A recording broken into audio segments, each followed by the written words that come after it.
Oh, yeah. So says Tom Petty.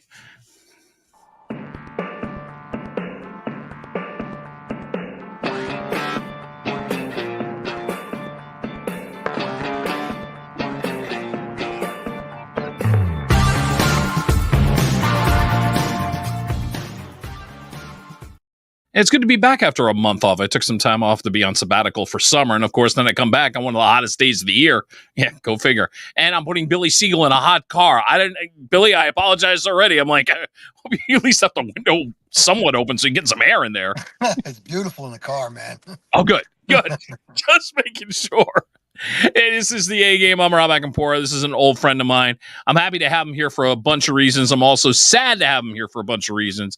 But it is all about, first off, I pulled this out of the archives. I'm very happy to say I still have this from the original pressing from 1992. There it is, Strange and Wonderful, Whirling Dervishes, which now is becoming available on digital. We're going to talk about that.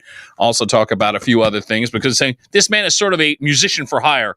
If you're on the Jersey Shore, he may have played in your band. You don't know this, but he may have. That's true. Yes.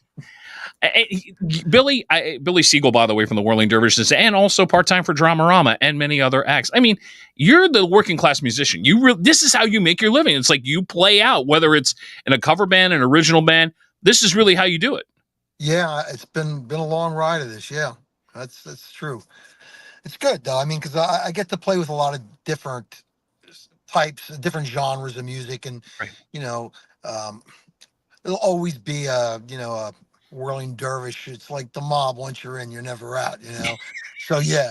But actually, it's like that with a lot of the bands I end up working with over the. I just played with a Dead tribute band, Splintered Sunlight, regional.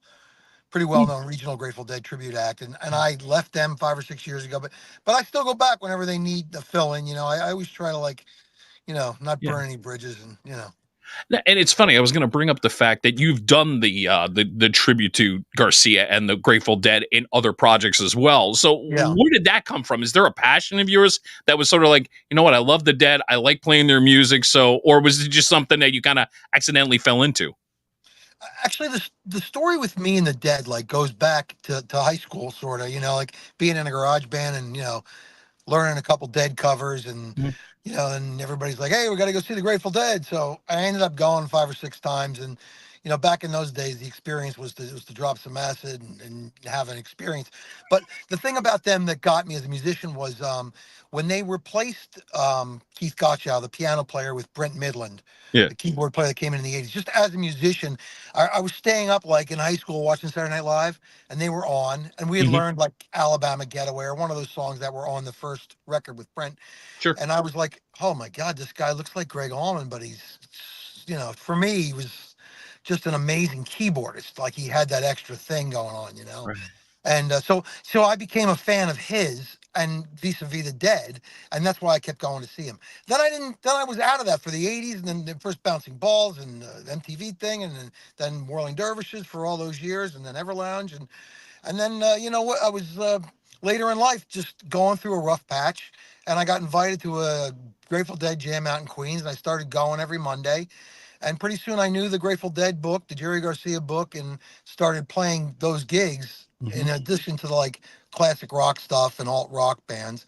So, and it was just very comfortable to be a musician who wants to improvise and sort of open up your mind and be in that format, because there's structure, but it's not like the structure of, let's say, a Whirling Dervish song, which is more like a Talking Heads or a David Bowie arrangement, a structure. Yeah, I agree with that 100%. Absolutely. Yeah, there's a solo. It's a melodic solo that's always going to happen. It's not going to be like a Black Crowes, different every time you hear it sort of solo. It's going to be a jammy thing. It's not going to be like that. So that was nice, and that's the way the Dervishes roll. And so this was a different world that I could just kind of let my mind go. And the fans were really nice and open-minded and accepting. And so now I don't know, I might have played as many shows as some professional bands that do this out there in the world. Played Scarlet Begonias as much as the Dead maybe at this point. And so it would have been great if you could have gotten hired by the guys and been like, going, "Oh, good, I'll play with John Mayer. We'll do, Dead and Company. There we go. Come Dude, on." you should come see Cosmic Jerry Band now because we're a four piece. We're Mhm. very improvisational, and our fourth guy, our lead guy, he's a young kid, but he's not a kid. He's a young guy, but he's very John Mayer influenced. It's just interesting to see how another generation's approach to music that you and I, grew up with, Right.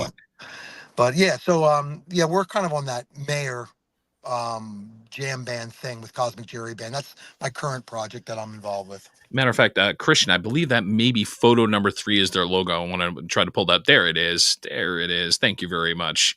The Cosmic Jerry Band. I would be remiss if I didn't give a quick plug to Cosmic. We got a couple good shows coming up. No, please do. Please do. We've got Friday the 26th at the Baronet, which is the rooftop of the Asbury Hotel, and Cool it's an early location. show at 6 o'clock. It only holds 250. We sold it out last year, so it's Fantastic. a show worth going to. It's beautiful under the stars, the music, and then we also have the after show for Dark Star Orchestra, which is the day after Bob's uh,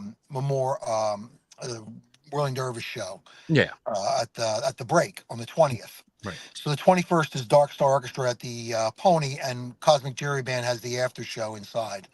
So we have tickets for that if anybody needs them. And then of course we have Whirling Dervishes at the break on the 20th Yeah. with Kanak, who I produced a record for called Undertow. Wait a minute. I didn't realize you were the one to see. The thing is, Yeah, I produced that did not record. know this. How did they rope you into doing that? Because I mean, Tom and the band have gone and done some really good stuff the last year or two. Yeah, I'm really proud of Tom. Tom, I knew from back in the Dervish days because his band, Well of Souls, Yes. they opened for us. They were on the same bill with us a lot, and we just became buddies back then.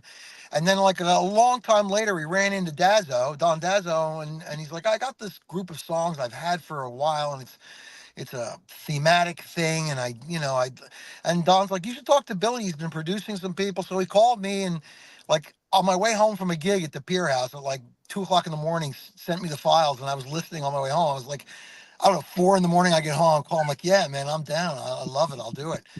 And yeah, so we spent about a year producing. It was about 30 pieces of different music on this record. We crammed to get them all in, but it's called Undertow, that record, and it's like I said, a thematic record about the day in the life of a very conflicted individual who's having a hard time and a struggle with life. But Tom's brilliant. He's a great Yeah. writer, great friend. And yeah, he's done some amazing things since then. So he's playing on Saturday, and Yeah. he's on after us. We're on before them. Mhm. So they're definitely worth seeing. He's got Pete Wood from Dramarama on guitar, and Absolutely does. old bouncing ball, and Whirling Dervish drummer Steve Brown Mhm. plays with him. So yeah, it'll be cool. We're going to talk more about that. And I'm going to talk about drama in a second. Since you brought it up about the producing, what was that like? I mean, you've been known in New Jersey as this, hey, you want a great musician, you're going to get Billy Siegel. What was it like to be behind the board and kind of create something for somebody else? Well, I mean, to be honest with you, Rob, like we didn't talk about stuff, but in the Dervish days, like a lot of what you hear, like I don't think those guys would disagree with that. I had a lot to do with production and Mhm. arrangement. Like the Grinch, the whole arrangement, I can take credit for that because I came up with it and I wrote the horn part. So I had been producing for a long time. Oh, I wow. just didn't get any credit for it for many years. But so I was psyched to do it, and I had been producing some other people, but I love it because if the people that I've been able to work with has let me be creative. Right. And like Tom, for example, like needed entire orchestral parts and embellishments for pieces. So like there's a couple pieces that there's an entire orchestra that's all sampled, sample stuff. But it was a blast with him because there were so many different textures and styles of music from a I don't know, singer songwriter type of thing to a Foo Fighters type of thing to a Mhm. Beatles. He was just so many different styles. It was a lot of fun. A Yeah, I can lot of tell fun. by the way you're talking. You talk with such enthusiasm. You can tell you're It just gets me excited. I mean, listen, I mean, to go back to the Dervishes, like I hadn't listened to the whole thing, and I listened to the first original record, the first grouping of songs, and then there's a whole bunch of bonus tracks. I listened to them today. I'm like, man, there were some really cool things that we did that never made it to yeah.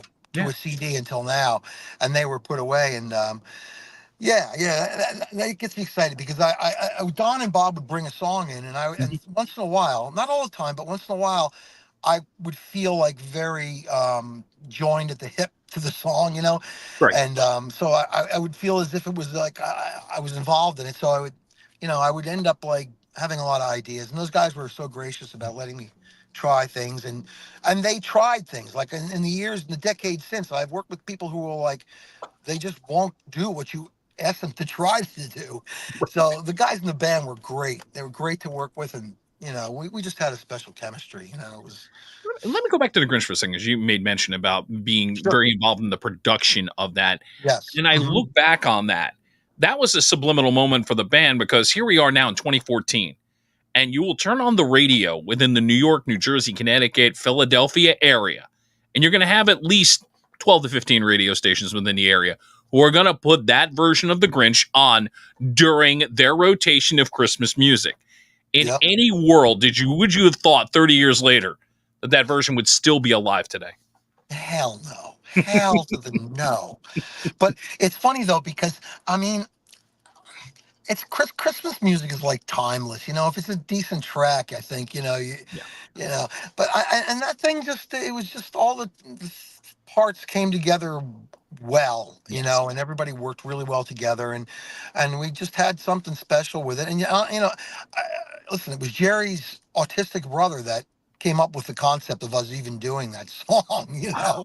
So it Yeah. wasn't even some piece of you know brilliant musician thought of something mind blowing. Like, Jerry's brother came up with this thing, and it was a great idea, and it was that's the biggest thing we had. A song that somebody else wrote. That's a novelty song, Right. and yeah, I never would imagine that. Believe me, every December. Mhm. People from California, all my high school buddies and stuff like, I just heard the Grinch at the supermarket. Or I just heard the Grinch at a ball game. They use it at ball games. You know? That's a trip. That is an absolute trip. Yeah. But what stands out for me as somebody who was around during the time when Grinch came out, the arrangement. When you do a cover, from doing a cover, either you're going to do it very traditional and kind of like the same as the band, or you're going to try to put enough of a spin on it to make it your own. What the Dervishes did between cranking up a little bit of guitar, Don's way of "you're a bad banana" and he just nails Oh, he the kills it. vocal, the Kills it. way, Kills it. yes, Kills the vocal. It would like it you would said, be. I mean, listen. I mean, truth be told, it would be nothing without the way Don executed that vocal. I mean, and we had Alan producing Don's vocal, Alan Dowses, who's just a great producer, engineer, good yeah. ear, and he really always got the best out of Don. And man, that's a great vocal delivery. Yeah. Really is. Yeah. I got a little surprise about the Dervishes a little later on, so don't miss out. It's a very special video that Billy and I know is going to be surprised when we get to see it. But we are talking to Billy Siegel from the Whirling Dervishes, Dramarama, and many other projects here on the A Game. As we're talking about the Dervishes, as you said, people remember you from the Grinch, but there was also the other subliminal moment in your career when Strange and Wonderful suddenly, here's the video. And I remember I told this to Don, Clubhouse in Plainfield, big party. Everybody's waiting for MTV's Louis Largent on 120 Minutes to play the video. Of course, it wants to be in the last video of the night. And we're just sitting there waiting. It's like going, and mind you, keep in mind, 120 Minutes was on at midnight, and it didn't. So it's like 5 minutes to 2 in the morning. 150, 157. Thank you. The crazy part of it is, I think what stands out to me, because I've noticed the video kind of within the last year on YouTube kind of has seen the light of day again, the full version of the video where you have the animation going on at the beginning. And I swear, I thought for years, like, what did they do? They took Billy's head and exploded it? I mean, if you remember the video, because I've got it, I'm going to fire it up in just a minute or two. Jerry's mind. I That know. was all Jerry hair. Yeah, yeah. Yeah, it's funny. Like these guys had their different thing, to offer the band, and like we were a sum of the parts band musically, and I guess, just artistically, we were a sum of the parts because everybody had something interesting to contribute that was meaningful. Definitely. I'm going to fire up the video. We'll come back with more of Billy Siegel, but this is the unedited version. And by the way, back in the day when MTV2 was playing videos, this song actually got in rotation for a little bit. So this is where I snagged it from. Take a listen. This is the full-length video of the Whirling Dervishes, Strange and Wonderful, here on the A Game. Enjoy.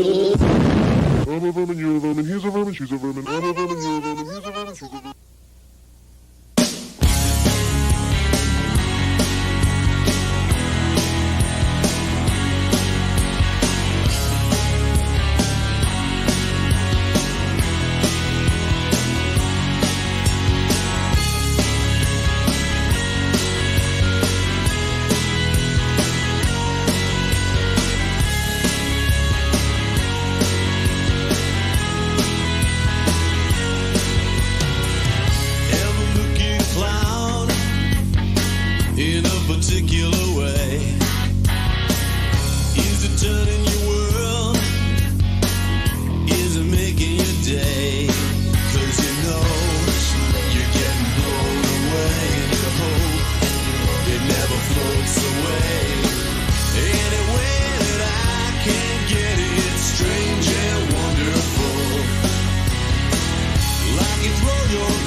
Yeah, it was. It was a strange and wonderful trip that was back in the day, as the band got some much deserved publicity for that video and the demented mind of Jerry Hare in the process, which, by the way, Jerry went on to do a lot of work at HBO, and this was like the early part of his craziness. Let's put it that way. I don't think he was at HBO at that time yet. Yeah. But yeah, he's still there now. He's amazing. He's had a long career there, yeah. Yeah, absolutely. And by the way, the re-release of Strange and Wonderful, this is just the original copy I had. I'm very happy to still have this after all these years. But now in digital form, you can get it where you get your music. So if you love Strange and Wonderful, now you can have it for yourself in digital platform, which I think is a great thing, and all the other great songs that are a part of that CD. Before we dive a little bit more into the Dervishes, Billy Siegel had another little side project of note. And I don't know if I've ever asked you. I was thinking about that. How did the whole thing with you becoming sort of the East Coast member of Dramarama come about? Because it was one of those things where I'm sitting there. I remember the first time I saw you playing with them. Why is Billy on stage with John Eastdale and Pete Wood and the guys? What's going on here? How did that all come about? That came about. You remember Surf Stock, of course. Hey, look, that was a subliminal event, and I thank God that myself and the crew at FM 106.3 WHCG was able to create something so nobody in our right minds thought it was going to turn into what it did. HTG FM 106 is worthy of a whole podcast in and of itself from me to you. But let's suffice to say that, you all did so much for us in music in New Jersey. It's, what would we have all had if it wasn't for the way HTG brought people together before social media and the internet. It was I never really thought of it that way. It's a really dude. Good point. When I would drive down the Parkway to a gig and I'd see that sticker on somebody's car, I'd be like, it was like a Deadhead for a Deadhead. When they see a Dead sticker, a Steal Your Face. It was that kind of vibe for old rockers. It's like to me that's huge. We were on the same wavelength as that person randomly driving on the Parkway. It's a great thing. So that station brought so much unity to New Jersey music, new music, and but as far as so Everlounge was actually opening for the psychedelic lounge act that Don and I came up with. Yeah, and I'm going to do this real quick, only because since we're mentioning it, give me photo 14 so we can have a nice memory. And by the way, God bless you, Bob Ardrey. We miss you, and that is still my favorite photo of Bob after all these years. It's awesome. I don't know who very representative of Bob too. Yes, it really, really is. That's a good point. But yeah, you guys became sort of the house act for us. And I remember the first year we did it. The whole idea was like, we needed to have some music in between the bands. Mm-hmm. So luckily you and Don and Bob you were telling me about Everlounge, and, Matt was like really into the idea of having you guys, and there you were. And people would flock over to you on the side. You'd be playing, people would be getting drinks, and then they'd be sitting there just watching the music and be like, yeah, it was very loungy and beachy. Yeah. And, it was just a tongue-in-cheek project that we didn't think was going to be anything but a place for us to sort of grow old and play whatever we wanted. And then we ended up writing a bunch of stuff, and we got a little deal and put out a couple of CDs, and, but at any rate, we were doing that, what you were just describing, that little in-between cocktail jaunt there at Surf Stock, and Dramarama was on the bill, and John saw the Everlounge and was tickled by it and gave him a CD and stuff. And then, I don't know, a year or two later, we had a mutual friend, Laura Schneider, who's kind of known in New Jersey music a little bit. Mm-hmm. She was friendly with the band, and they were saying they weren't going to really have the budget to bring the person that had been playing keys with them out from the West Coast. And she's like, oh, Billy Siegel from Whirling Dervishes and Everlounge, John, you know who that is, blah, blah, blah, blah. And so he's like, yeah. You want a little I'll give you some Easdale. This is fun. This is kind of funny. I don't think he would mind that I'm saying it's not that dark. And John, but it's just funny. I'm used to working with bands, and I get a list and I prep, and so and I didn't really know. I didn't know John. I just knew of the band, and I was a fan. And the Dervishes used to open for Dramarama all the time at the Pony Show. Yeah. And when they came out with the CD, the record vinyl, I was so blown away. I forget, somebody famous produced it, but Bent Montench's on it, and Mick Taylor from the Stones is on it, and it's just a amazing record. So really, I was a huge fan of theirs. Mm-hmm. And so anyway, I'm trying to get this guy on the phone. I'm emailing him. He says, yeah, come be at it was either the Starland Ballroom or the Surf Club was the first gig with him. I can't remember now because it's 20 years now. Yeah. So he's like, yeah, this is the date. And so for the next 3 or 4 weeks, I'm trying to get a hold of him because I want to get a set list. I don't know what to learn. I can't get a hold of him. I don't even know if he, at this point now, am I still on this gig? I don't even know. So I call Laura, and she's like, well, yeah, just show up, So I'm like, so I fucking, sorry. Let it rip. So I learned 60 of their songs. Oh, wow.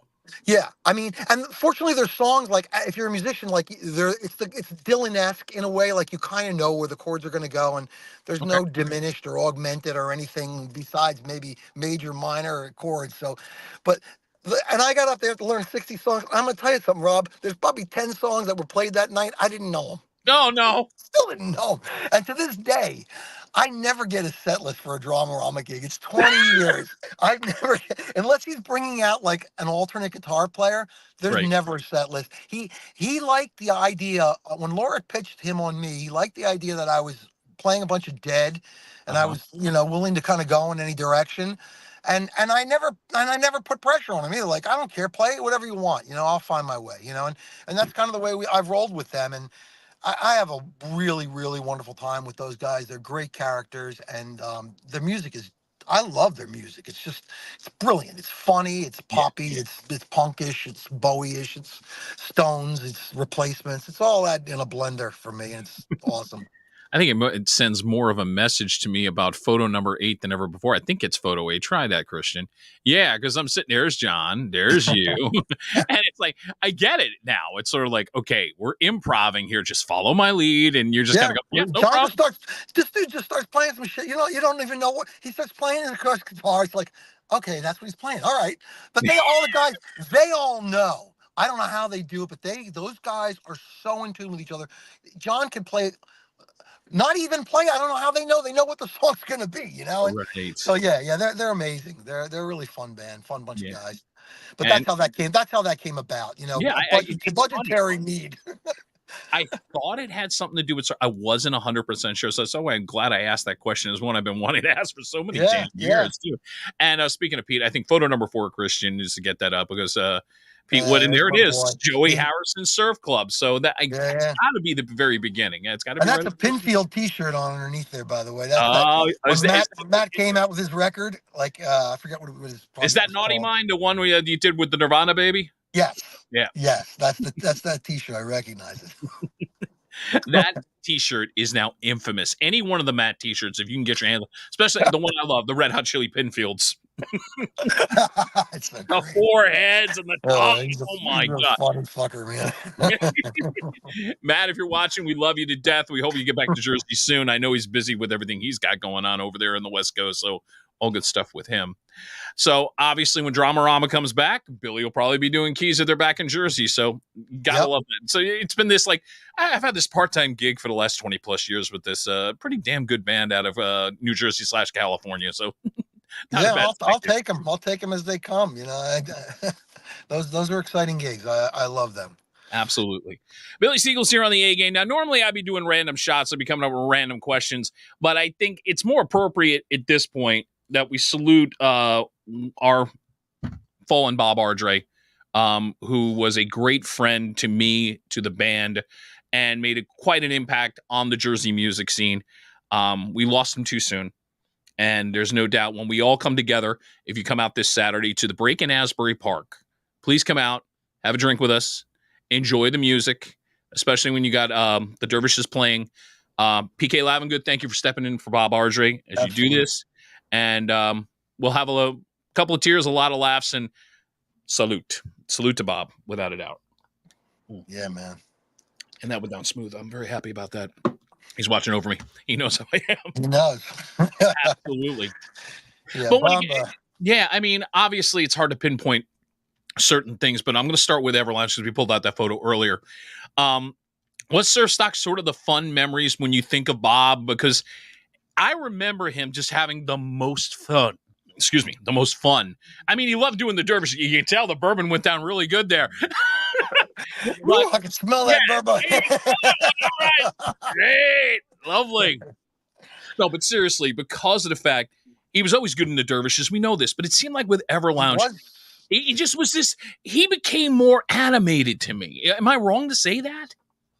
I think Bob, with Everlounge, he was, instead of having to be the band leader kind of thing, which he was in the Dervishes, he could just be kind of free and play guitar and be a guy in the band. And I think he really enjoyed that. He did do some killer writing with us too for Everlounge, but I think most of the writing was me and Don for it. But initially Bob asked to be in that project because the Dervishes were still going when Everlounge was formed. I was kind of done with Everlounge because Danny was gone, and John Bryan, the drummer, was gone, Right. and I was just, the bell curve had gone down on that. So So to everyone speak. arose, and Bob was like, "Hey man, I'd love to do some writing. And, if you can use some playing." I was like, "Yeah, I just don't want another electric guitar. But if, play acoustic." And he ended up learning some banjo. And, and Bob's Wow. amazingly creative, like, in that Brian Jones sort of sense. Like I think if he wanted to play other things, he could have, but he was a great guitar player, very inventive. He didn't know like music theory that great, but he would be like, "I think I just made up this chord." And I'd be like, "No, that's not C sharp diminished, but it's really weird here, bro. Like, I don't know how that sounds right here, but it does, but it's weird, I So, get the feeling. I get the feeling because obviously knowing you guys for all these years, but digging a little deeper now, it's like, okay, so Bob has this incredible mind. He may not know chord progression or how to arrange. Maybe that was your strength, without a doubt. And Don had his presence, had the voice, and knew the lyrics. And then you put the three of you together. And then you bring in John and you know, DJ. Jerry, Dan, and John were just also. I mean, they just contributed as much as anybody else in that band. They Right. were just brilliant, amazing musicians for the band. But on Bob, like I knew Bob from. I grew up in Westfield at like Right. Don and Dan, and then the other two cats came from Scotch Plains. But So did you know him as a kid, or was it more of a teenage I time? knew him in high school because Bob Okay. was like 2 years older than me, and he was the hot shit guitar player, in high Mhm. school. And even in Right. high school, this was like an unheard of thing, but they made a 45, Right. which was a big deal back in like whatever that was, 77, 78, maybe, I guess. And so Bob was like, had a little fame thing going on in Westfield High School. So yeah, I Okay. knew who Bob was because I was a musician as well. And then it wasn't but a couple years later, I think, Bob came home from college. I'm not sure why. I'm sure something illicit happened in When college. you come home, Bob Bob? was back in Westfield, and I was 2 years younger. So he would be coming over to my house, and he liked the band I was in, Bouncing Balls. Really supportive. He used to come see us a lot, and he Bob would turn me on to so much music. There were certain people in my life that were very eclectic in their tastes and took me to places musically. And I was like a sponge absorbing that stuff. And Bob was that character. And not just for me. If you talk to a lot of alumni and Yeah. from Westfield around my age, you would be surprised. You probably wouldn't be surprised how many people Bob's taste in music. Like when the Cars broke, like Bob was the Matt Pinfield in Westfield. The Cars break, Okay. you go into the music staff, the local record store, there's Bob. Dude, you got to check out this new record. We just got it. Puts it on, first Cars record. I mean, so he, I'm gonna defend that point in a second, but Christian, can you give me photo 15 since we're talking about high school? Because I think this is probably right along the lines of when he was like high school, college age. I'm looking at this photo. I'm going, yeah, these guys got to be no more. I don't think Bob was shaving that photo. I swear. No, believe it or not, that's a little later. But yeah, Really? it's early. It's early in the Whirling Dervish days. I Yeah. just because the only reason I say is because I would have gone along that line with you, but I recognize the clothing. And Nah, also, somebody within our thread, we're sending pictures of Bob, and somebody sent a picture of Bob in high school. And it's funny because I looked at that picture. I'm like, God, he looks so young. And I remember being in like 10th grade, and like Bob looked all grown up. oh wow. But he It's looked like amazing how such it a looks from kid. yeah. It's amazing how it looks from your eyes as a high school student. You kind of Oh, go, wow, Bob's like an old man. Oh my god. yeah. He was really for me, like I don't want to bring the audience, but he was just a tremendous musical influence on me, a great friend, Mhm. an interesting person to talk to, and a really musically intelligent guy. Yeah. Just a vast knowledge of music, and incredible collection of music, and just a good friend. And Yeah. I was listening, as I was telling, I was listening to the rest of those songs that are on the re-release. I'm trying to look There's about here. a dozen tracks that never were on anything, and there's a song or two in there. And Bob would write sometimes some of the songs, like, I don't know if he didn't have an affinity for it or not, but there was one song called "Sigh," that I loved. And he was like, and I just, for me, it was one of those ones like, oh, I want to put this in it. I want to put that in it. I can hear this. And, but anyway, Psy and Big Secret.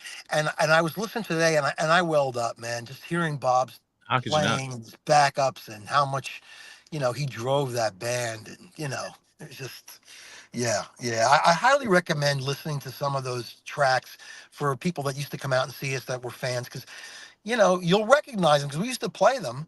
But Yeah. like songs like The Bootlicking Is Over, like we named our first album The Bootlicking Is Over, but we didn't put the song On of the that album. name on it. So Right. it's out in there. It's a really cool, weird, very typical Bob Ardrey guitar driven track. Cool and quirky and Big Secret and Psy. Those are like some of my favorite tracks that never had seen the light of day. So I'm psyched that they're out there and Yeah. Give you a chance to promote it. We'll take a minute here. This is almost like a commercial break on the A game. Christian, we're gonna pull up the promo video, not the 3-minute one. It's gonna be the shorty to explain where you can get the music on the re-release of the Whirling Dervishes. Here it goes. Whirling Dervishes. The Jersey Shore's seminal alternative rock and roll sextet, who in my opinion were way ahead of their time back in the day, have finally friggin' re-released their 1992 album, Strange and Wonderful, on all streaming platforms. Not that anyone was desperately clamoring for this ancient relic to resurface, but hey, I'll begrudgingly give them props.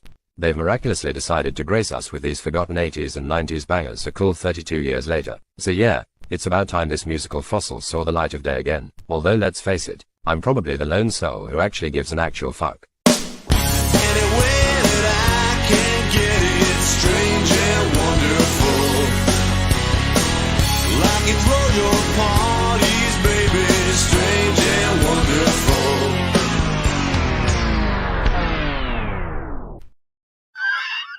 Who the I fuck don't know who who did that?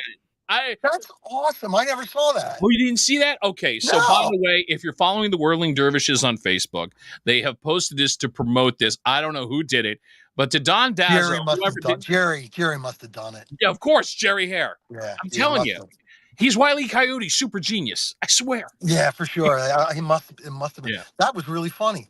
I'm glad you did. That was like we were like surprised when things happened for us. We were always like, wow, okay, Yeah.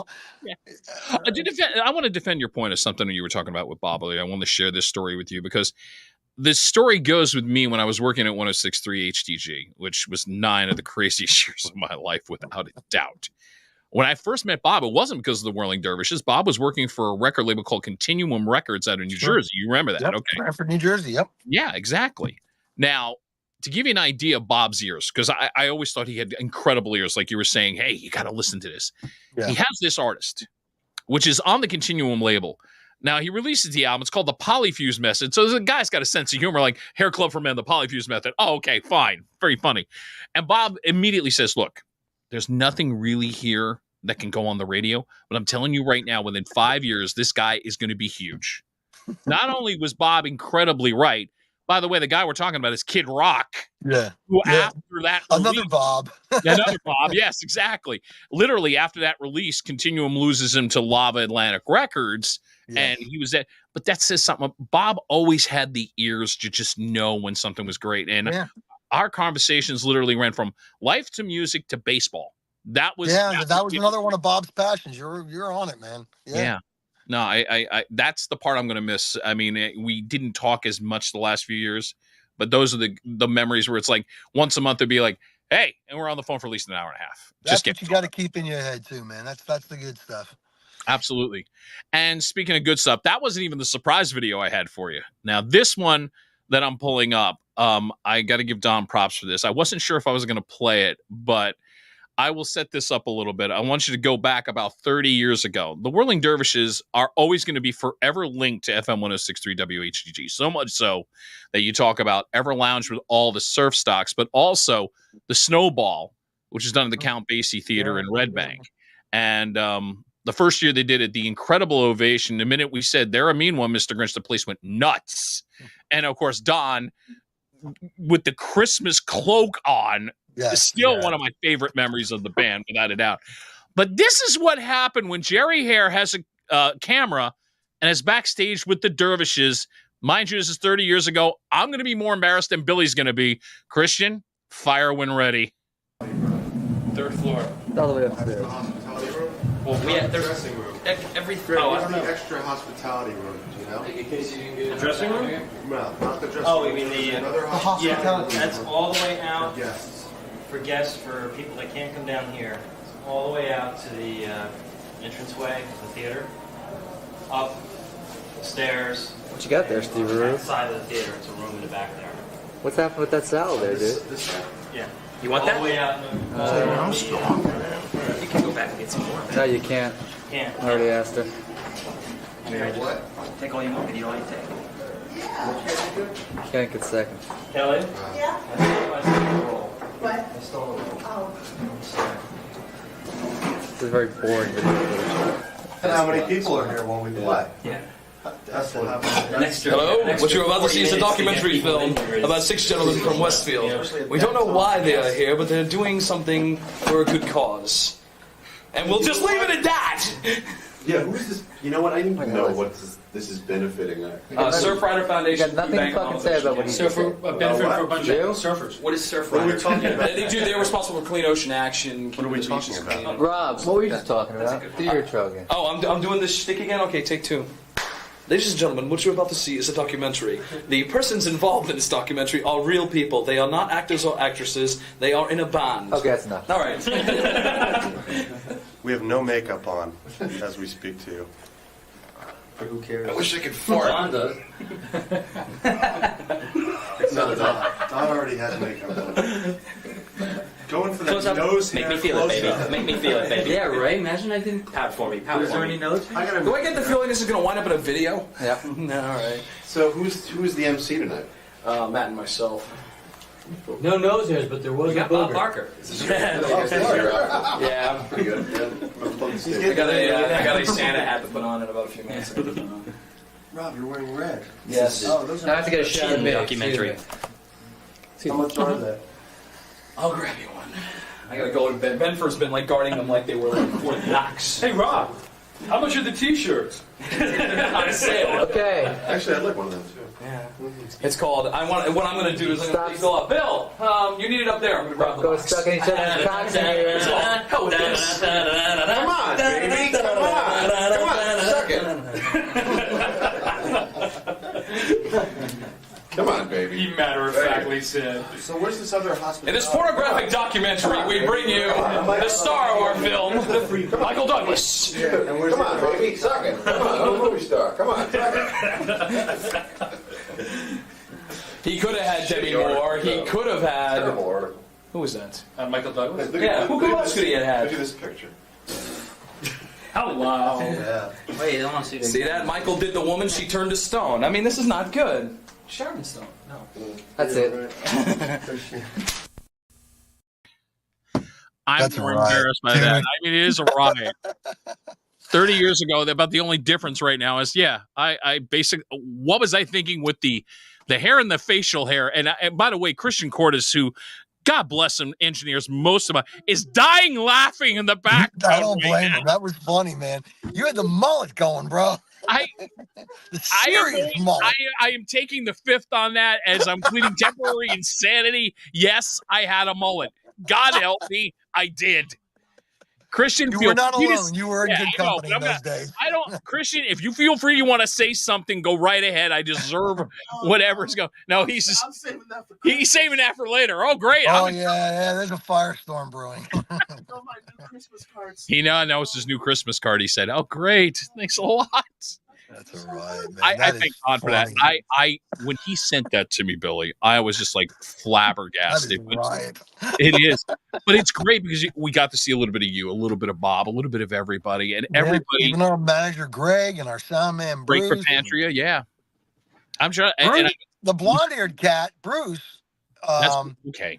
Bruce Wheeler. Yeah, he was our sound man, and he ended up leaving us to go work with Counting Crows and Regina Spektor and Bruce Hornsby, and then he was up at the Capitol, head of production, just until about a month ago. He got a job change. He's over at running the Beacon now. Oh, get So- out of here! Wow, Yeah, he's worked his way up the food chain. good for him. No, good for him. We're glad to see Yeah. that. I hope anybody who sees that just is smiling right now because That's all right. Rob, you are funny in that, though, dude. Yeah, I mean, looking back on it, I go, I wish I kept the hair. That's really the only difference between all of us 30 years later is a lot less hair nowadays. So you say. I'll go along You're with you. doing Rob. great. I've got one more Billy Siegel photo just because I want to do this. If you scroll up, Christian, I'll tell you which one it is. Yeah, I'm going to bring it. Photo 7. Please do it. There you go. God, look at that hair. Yeah, look at that. See, we're talking about hair. I had to do it. Come on now. That is a flock of seagulls if I've ever seen it. So for like a moment, we had not a moment, for a while we had a publishing deal, and they were trying to get us a record deal, and some lawyer, Of course. some highfalutin lawyer was involved. And anyway, they it was an arm of A&R, of A&M Records, A&M and they sent hair and makeup people to our gigs for a while. For about a year, they came around and did that to us. And, yeah, we were actually wearing makeup and teased up hair and all that crap for See, that explains the line of Bob saying I'm not wearing any makeup. So thank you for elaborating on that, because that was I think we at that point we were liberated and we were done doing that. We put the hammer down. We're like, okay, no more teased hair and no more makeup. We're just gonna, See, now I'm glad I'm getting the story, because that really does explain that line from Bob. Because that's Bob's line. That's why he said that, because like that dude at the Parrot would be like up there making our faces up and shit, eyeliner and all that crap. Yeah, it's funny.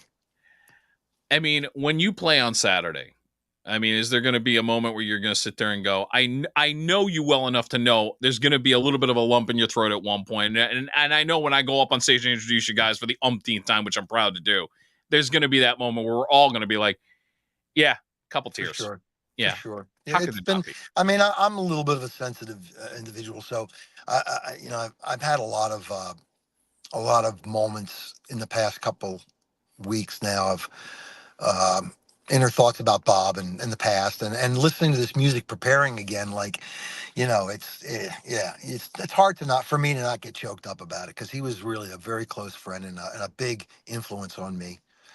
So yeah, for sure. I'm looking forward though to getting together with everybody and sharing some good memories and playing a lot of music that Bob co-wrote. Absolutely. It'll be a night of stories. It'll be a night of music, and surrounded by some great people. As by the way, you mentioned Kanak earlier, so great to have Tom Kanak and the guys as part of this very special celebration, because there are the ties that bind in this whole thing between the old radio station, myself, the band, Kanak. So I'm hoping we can make this a celebration. Again, it's Saturday night. It's at the Break in Asbury Park. You can go visit the Break's website, find out more, reserve your table while you can. We're hoping to sell this out and pay tribute to Bob. While you also have the chance, go to your digital platforms, get the music for Strange and Wonderful from the Whirling Dervishes, including unreleased tracks that have never been seen the light of day, and your chance to have that in your collection digitally, which is not a bad thing to have. I'm still proud to have this. I think, and here's the crazy part. Nobody has ever signed. I may actually finally just go, all right, everybody, sign this damn thing. Billy, thank you for taking the time out on this. I had a lot of fun. I appreciate it. It was my pleasure, Rob. I had a great time talking. I always do. Love you, brother. Thank you. Love you too. Thank you very much. Hey, I'll be back again in a couple of weeks. Hey, listen, if you're not following me on my YouTube channel, please do that, especially if you're a fan of the Dervishes. Don has been so gracious to be a guest on my show twice. If you want to watch the past episodes, go do that on my YouTube channel. You see right there on the screen where it is. For Billy Siegel, I'm Rob Akampora. We hope to see you out at Asbury Park this weekend. Take care of yourself. Have a great week.